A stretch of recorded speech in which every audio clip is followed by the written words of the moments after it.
All is clear. Bharat is gearing up for a hostile future. From classrooms to command posts, from bunkers to the back of beyond villages, every citizen must be ready. The next war will not give us any notice. And since most of us have never gone through this experience, what is it that we can expect tomorrow? My colleagues get you this ground report. Keeping in view complex and emerging threats amid escalation of tension between India and Pakistan, here right now at Palika Bazar, you can see the security has been beefed up. They are conducting mock drill. They are trying to ensure that in case of any trouble or in case of any problem, they are able to evacuate people and shift them to safer places. Let me show you. Behind me, there is a Palika Bazar underground market, and on the other side, there is a metro station, so that in case, if required, they are able to evacuate people. So they are conducting a mock drill in this regard. Already we have seen the tension between the two countries has escalated for the last 12 days. There is a ceasefire violation going on border, and in a short while there will be a meeting that will be chaired by Union Home Secretary, and that meeting through video conferences is going to connect with all the chief secretaries, deputy collectors, and also divisional commissioners of different states and union territories. And during that meeting, they are going to discuss about the mock drill, the biggest ever after 1971 war that's going to take place. And during that mock drill, they are going to ensure that how to activate air raid siren warning system. And not only that, India has also ensured that there is no trade with Pakistan. They're also tried to ensure that airspace is also closed for Pakistani aircraft, and even they are not allowed to move their containers and ships towards Indian marine bases. So that's where those measures that have taken has already made Pakistan bleed through their pocket, but this time they are going to make them come down on these, and for that you have to be well prepared. You are trying to generate awareness among people. Let me speak to them also. जिस तरीके से ये mock drill वगैरह की तैयारी कर रहे हैं, आप कैसे देखते हैं इसको, जो सरकार पूरी तैयारी कर रही है इन चीज़ों को लेके? सर मतलब जंग की पूरी तैयारी हो चुकी है, और जिस तरीके से यहाँ पे पुलिस फैली हुई है, तो हमें यही लग रहा है कि सरकार की पूरी अच्छी से तैयारी हो रखी है। तो यानी कि आपको लगता है कि सरकार को इस बार, हाँ बिल्कुल, आर या पार होना ही चाहिए, इस बार आर पार कर देना चाहिए। बिल्कुल बिल्कुल पूरी तरीके से। आप एक सेकंड आपसे बातचीत करने की कोशिश करते हैं। मॉक ड्रिल कर रही है, जो कल से सरकार करेगी मॉक ड्रिल, तो कैसे देखते हैं ये सरकार का कदम जो है? बढ़िया देखते हैं, अच्छा देखते हैं। आपको लगता है कि इस बार पाकिस्तान को सबक सिखाना चाहिए? हाँ बिल्कुल। Amidst the rising tension between India and Pakistan, in fact, the preparedness is going on here in the international border schools itself, and in fact, in the visuals also you can see that how the schools are preparing themselves. The proper training is given to the teachers and the students as well. So remember that schools located near the LOC are shifting focus toward emergency preparedness. Bunkers on school premises are also being cleaned up, but students and teachers are participating in the regular mock drills to practice swift evacuation procedures. Teachers are conducting sessions so as to how to respond during shelling or any cross-border firing. So here you can see in the visuals as well that if there is any kind of untoward incident, if there is any ceasefire violation, if there any cross-border firing or shelling, the students in such kind of situation either will have to, hide themselves under these benches, or in fact they will lie down over here in such kind of situation. And in fact, such mock drills are being carried out on a regular basis so as to give understanding to the students, so that how are they going to manage and tackle these particular situation. And let me tell you, just few steps away from this particular classroom is a bunker, and in fact if there is heavy firing, heavy shelling, then in fact at that particular point of time, these all students will be moved to the bunker. So this particular school from where we are reporting right now is a school which is located just few kilometers away from the international border of India and Pakistan. Hence this is very important for the students also to know that how they are going to rescue themselves, how they are going to hide themselves, and how they are going to save themselves if such kind of situation escalates. Pakistan को मुंहतोड़ जवाब देने के लिए सेना पूरी तरीके से तैयार है, और जवाबी हमला कभी भी हो सकता है। लेकिन इस बीच सीमा पर क्या माहौल है, ये देखने हम पहुंचे हैं गुरदासपुर, और बिल्कुल इंटरनेशनल बॉर्डर पर एक वॉच टावर पर मैं मौजूद हूं। इसी तरीके के जो वॉच टावर जहां पर मैं खड़ा हूं, सीमा के साथ साथ बनाए गए हैं।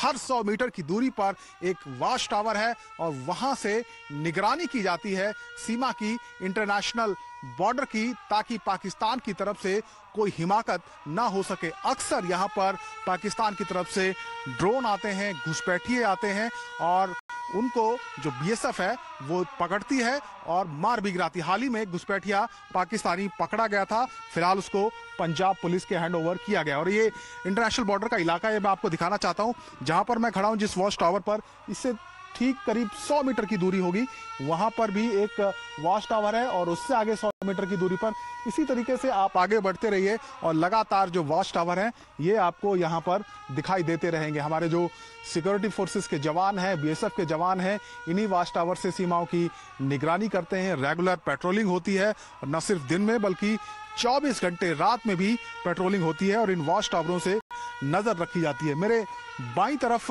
आप देखेंगे तो ये पाकिस्तान है और दाहिनी तरफ हिंदुस्तान है। फिलहाल यहाँ पर जो हालात हैं वो सामान्य दिखाई दे रहे हैं। लोग खेती बाड़ी कर रहे हैं, गांव में रहते हैं लोग। हालांकि कुछ खौफजदा जरूर हैं क्योंकि जिस तरीके की संभावनाएं बन रही हैं, जिस तरीके के हालात हैं, तो उनको भी लगता है कि कभी भी युद्ध हो सकता है, इसलिए वो भी तैयार हैं। लेकिन वो डरते नहीं है। उनका कहना है कि अगर युद्ध होता है तो फिर वो अपनी सेनाओं का, भारतीय सेनाओं का साथ देंगे। फिलहाल सीमा पर चौकसी बढ़ाई गई है, सतर्कता बढ़ाई गई है।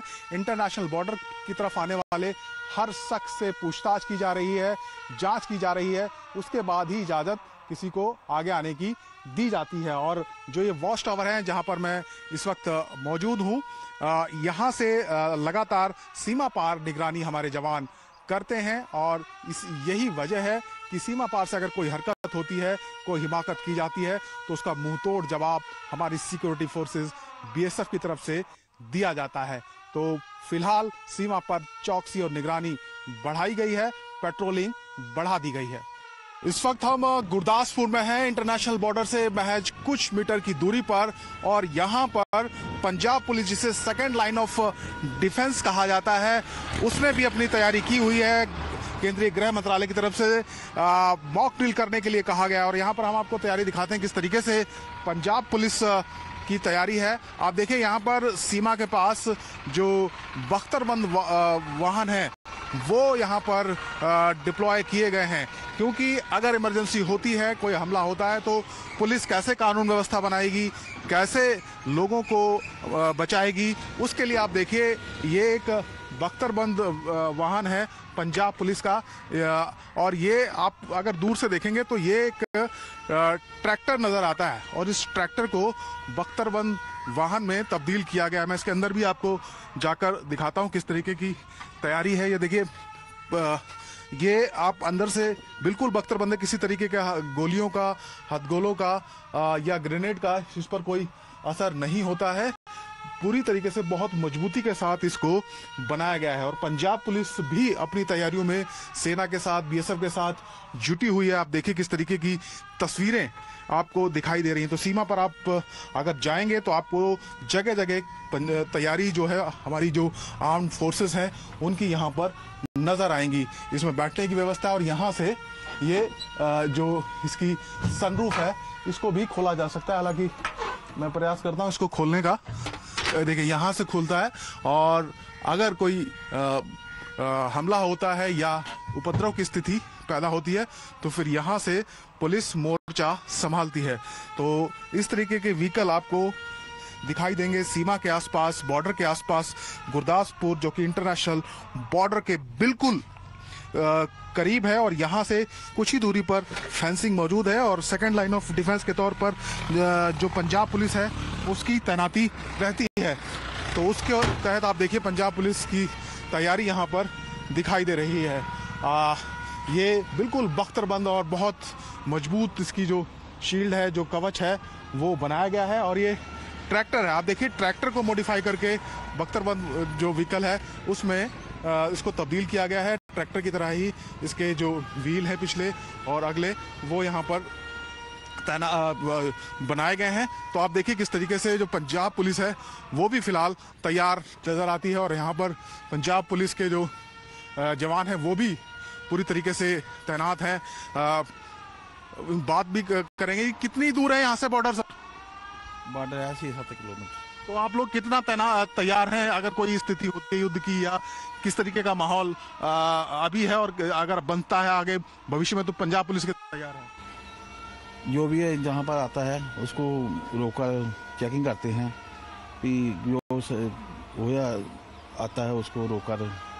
Bharat is battle ready and I'm reporting from ground zero in Lucknow, and you can see that an air raid siren has been sounded in the Reserve Police Lines Lucknow, and the people of the civil defense and the volunteers, they have immediately laid down on the ground indicating that an air raid is coming. You can see how these people, they have all laid down on the ground. You can see that they all have covered their ears also, and this is how these people, they have laid down on the ground while the air raid siren is going on. So you can see that a number of volunteers from the civil defense, they have lied down flat on the ground, and the air raid siren is going on.